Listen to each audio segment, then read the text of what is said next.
guys know how complicated love gets sometimes, right? To all my Southern Charm viewers, who saw this coming?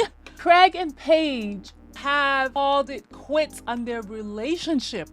And I can tell you that I kind of thought that it would be inevitable, only because Craig was really happy in the South and Paige is like a diehard New Yorker, right? They both have a lot going on and they weren't willing to sacrifice. And I felt like Paige would have to be the one who would have to sacrifice more than Craig, just because Craig seems like more of a traditional type of guy. He's from the South, his business is booming, and he's not going to give that all up to move to New York. It just didn't make sense.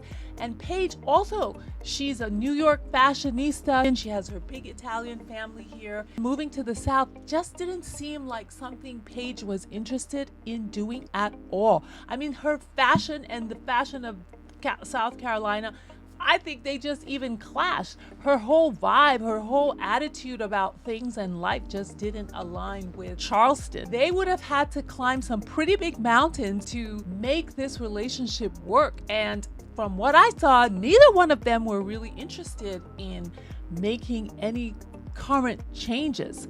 However, I think Paige was really good for Craig.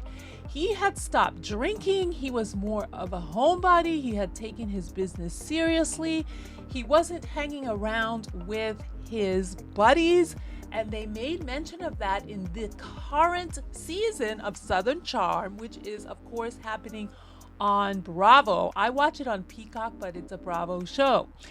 And but I found what was really interesting was Craig with this woman, Molly. They were sending each other naked pictures, which to me is like a betrayal. But in today's world, it's really not. It's in fact doesn't mean anything. Say what? And they made very light of it in the show, and it seemed that Paige didn't even care. And even in her breakup announcement, which was posted on TMZ, she said that they broke up not for any big reason. Nobody cheated on each other. Nobody did anything bad. They just sat down, had a very mature conversation, and realized that they were not on the same page about their future. So, what do you guys think? Were you expecting this? And also, have you been in a similar situation where everything is working fine between you and your special one, but you both are not willing to make the major compromises to move to be together? The long distance relationship was just fine and you didn't need anything more? Leave a comment below. Would you move to be with a man? Would you move to be with a woman?